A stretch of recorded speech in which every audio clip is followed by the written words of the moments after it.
ফুলকপি আর লম্বা লম্বা করে আলু দিয়ে হাঁসের ডিম করবো সিদ্ধ করে। তার জন্য নিয়ে নিচ্ছি এখানে জিরের গুঁড়ো, লঙ্কার গুঁড়ো, ধনের গুঁড়ো, আর এখানে আছে আদা আর রসুন। পেঁয়াজটা দেবো না। এবার যেটা করবো, কড়াইটা গরম হয়ে গেছে, তেল দেবো, দিয়ে দেবো নুন, হলুদ, আর এখানে ফুলকপিগুলির মধ্যে নুন দেবো, আর দিয়ে দেবো একটু হলুদ। ডিমগুলো দিয়ে দিলাম,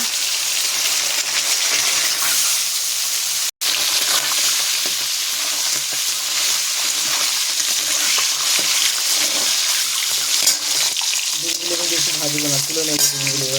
দিয়ে দেবো ফুলকপিটা, নুন হলুদ মাখা, নুন আর হলুদটা দিয়ে এসেছি। এবার নাড়াচাড়া করলে মিশে যাবে।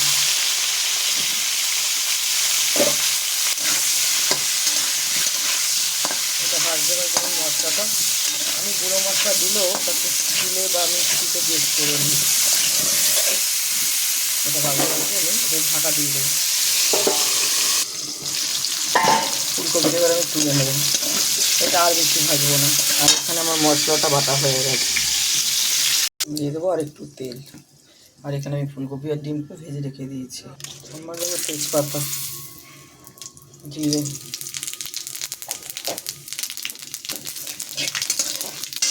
দিয়ে দেবো আলুটা, বড় বড় করে আলু কাটা,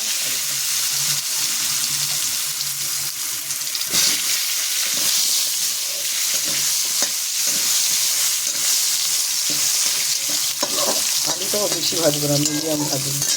দিয়ে দেবো মশলাটা, দিয়ে দেবো মশলাটা, হলুদ গুঁড়ো, নুন দেবো পরিমাণ মতো,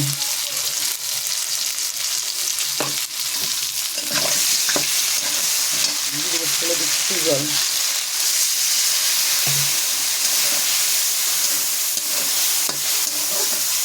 দেখুন কালারটা কেমন হচ্ছে, শীতকাল আসে আর হাঁসের ডিম আর ফুলকপি হবে না, এটা কেমন দেখায় না। শীতকালে হাঁসের ডিম আর ফুলকপি ছাড়া হয়, আর হাঁসের ডিম দিলে দুটো আর রসুন দিলে যে একটা মানে ভাবটা থাকে, গন্ধ ভাবটা, সেটা চলে যাবে। এখানে পেঁয়াজটা দিয়ে জিরা আদা বাটা দিয়েছি, ধনে দিয়েছি, লঙ্কার গুঁড়ো আর ককুয়া রসুন, দিয়ে দেবো কতগুলো টমেটো কুচি, দিয়ে দেবো 4-5টা কাঁচা লঙ্কা,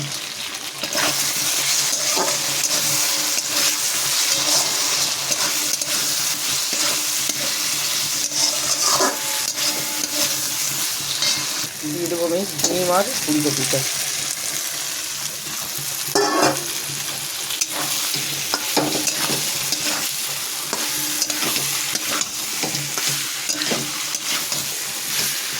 কষানো হয়ে গেছে, দিয়ে দেবো জল। এটা যেহেতু মাখা মাখা হবে, জলটা আমি আগেই গরম করে রেখেছিলাম, একটু গরম জল দিলে খুব ভালো হয়। আপনারা ঠান্ডা জল দিতে পারেন, আমি গরম জল দিলাম। একটা এরকম বসানো থাকবে, ঢাকা দিয়ে দেবো। দিয়ে দিলাম অল্প একটু চিনিটা দিলাম, এবার ঢাকা দিয়ে দেবো। চিনিটা দিলাম, দিয়ে তাই একটু নাড়া দিলাম। এবার আমি ঢাকা দিয়ে একটু বড়ো থালাতে ঢাকা দিয়ে দিলাম, গ্যাসটা বাড়ানোই আছে। পুরো ঢাকনাটা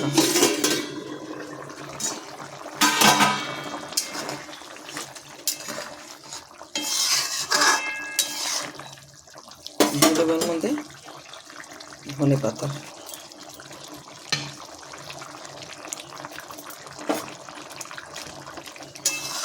কেমন ব্যাপার না, ফুলকপি আর ডিম দিয়ে। আগে দেখেছি সেটা অন্য ধরনের, আজকের একটা করলাম অন্য ধরনের। দিয়ে দেবো গরম মশলা,